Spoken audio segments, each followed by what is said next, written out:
Bismillahirrahmanirrahim. Assalamualaikum warahmatullahi wabarakatuh. Apa kabar anak-anak semuanya? Mudah-mudahan pada kesempatan ini kalian dalam keadaan sehat dan tetap semangat. Pada kesempatan ini kita akan membahas materi tentang mobilitas sosial. Anak-anak, coba perhatikan gambar berikut ini. Seorang direktur perusahaan sedang mengadakan pertemuan dengan bawahannya. Pernahkah kalian memikirkan bagaimana seseorang dapat menjadi direktur perusahaan?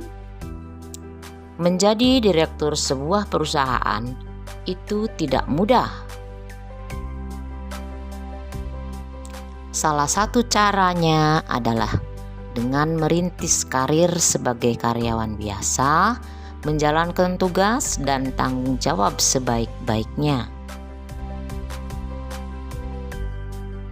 sehingga mencapai prestasi dan promosi, dan akhirnya menduduki jabatan seorang direktur.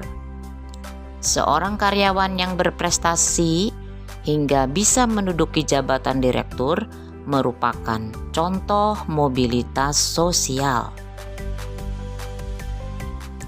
Apakah kalian sudah tahu pengertian mobilitas sosial? Mobilitas berasal dari bahasa Latin. Mobilitas yang berarti mudah dipindahkan atau banyak bergerak dari satu tempat ke tempat yang lain.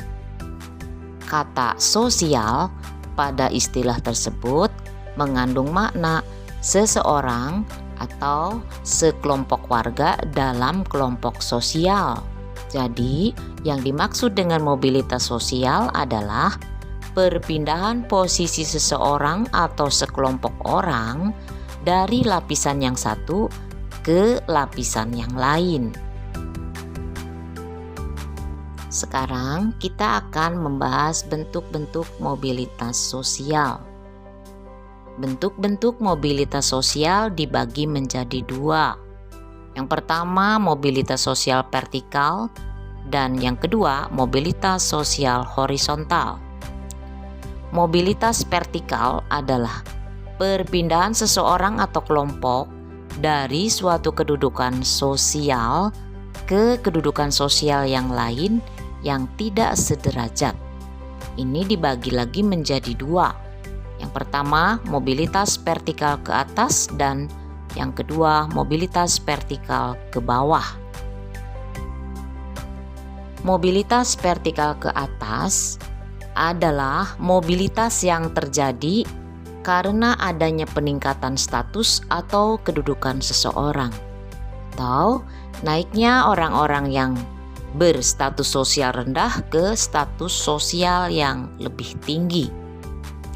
Contohnya, seseorang karyawan yang karena prestasinya baik, kemudian berhasil mendapatkan kenaikan jabatan.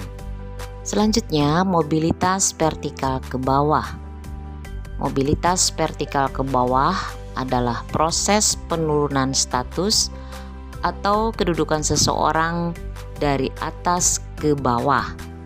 Proses social sinking seringkali menimbulkan gejolak kejiwaan bagi seseorang karena ada perubahan pada hak dan kewajiban.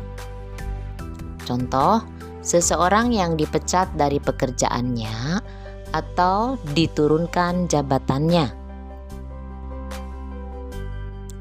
Sedangkan yang dimaksud dengan mobilitas horizontal adalah perpindahan status sosial seseorang atau sekelompok orang dalam lapisan sosial yang sama.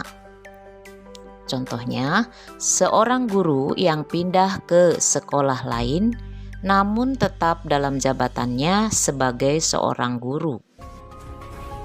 Anak-anakku sekalian, di dalam mobilitas sosial ada beberapa faktor pendorong dan beberapa faktor penghambat.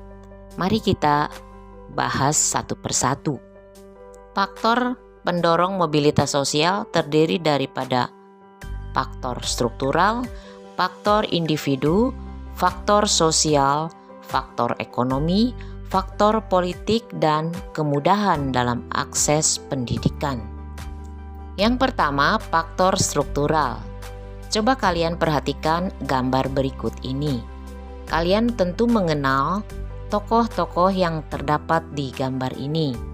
Mereka adalah tokoh-tokoh Indonesia yang berhasil mencapai status sosial tinggi berkat sistem demokrasi yang berlaku dalam politik di Indonesia.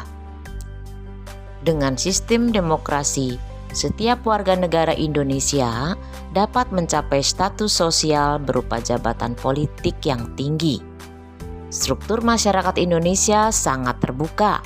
Rakyat biasa dapat mengalami mobilitas sosial yang setinggi-tingginya, bahkan menjadi presiden karena dipilih oleh rakyat melalui pemilu. Faktor yang kedua adalah faktor individu. Setiap individu memiliki perbedaan dalam sikap, pengetahuan, dan keterampilan. Contohnya, dua orang pelajar dari sekolah yang sama-sama mencalonkan diri jadi ketua OSIS. Hanya satu yang terpilih, yaitu individu yang memiliki semangat dan komitmen.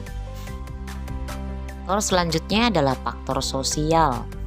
Setiap manusia dilahirkan dalam status sosial yang dimiliki oleh orang tuanya.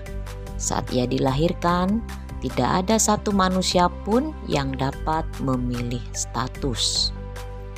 Apabila ia tidak puas dengan kedudukan yang diwariskan orang tuanya, ia dapat mencari kedudukannya sendiri di lapisan sosial yang lebih tinggi. Faktor pendorong mobilitas sosial yang keempat adalah faktor ekonomi. Keadaan ekonomi dapat menjadi pendorong terjadinya mobilitas sosial. Masyarakat yang kondisi ekonominya baik cenderung lebih mudah melakukan mobilitas sosial.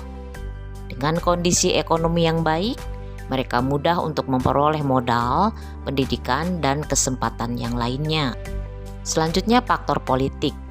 Masyarakat yang hidup di negara yang aman dan damai akan lebih mudah melakukan mobilitas sosial dibandingkan dengan masyarakat yang hidup di negara yang sedang mengalami peperangan. Negara yang sedang mengalami peperangan akan lebih sibuk memikirkan keamanan negara daripada meningkatkan perekonomiannya. Faktor pendorong mobilitas yang terakhir adalah kemudahan dalam akses pendidikan. Orang yang memiliki pendidikan yang berkualitas akan lebih mudah melakukan mobilitas dengan berbekal ilmu yang diperolehnya. Orang yang tidak mengalami pendidikan yang baik akan lebih sulit mengubah status karena kurangnya penguasaan ilmu pengetahuan. Selanjutnya, faktor penghambat mobilitas sosial. Yang pertama adalah kemiskinan.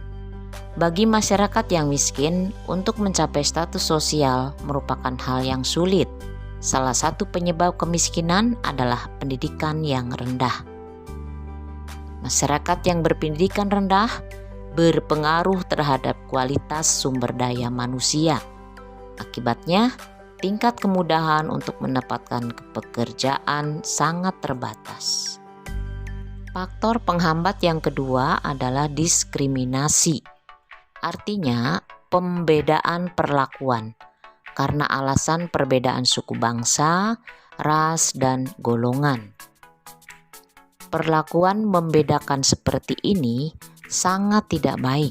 Selain menimbulkan konflik, juga dapat menghambat mobilitas sosial. Oke anak-anakku sekalian, sekarang kalian sudah mengetahui pengertian mobilitas sosial, bentuk-bentuk mobilitas sosial, dan faktor pendorong serta penghambat mobilitas sosial. Sampai bertemu lagi dalam materi berikutnya. Terima kasih. Assalamualaikum warahmatullahi wabarakatuh.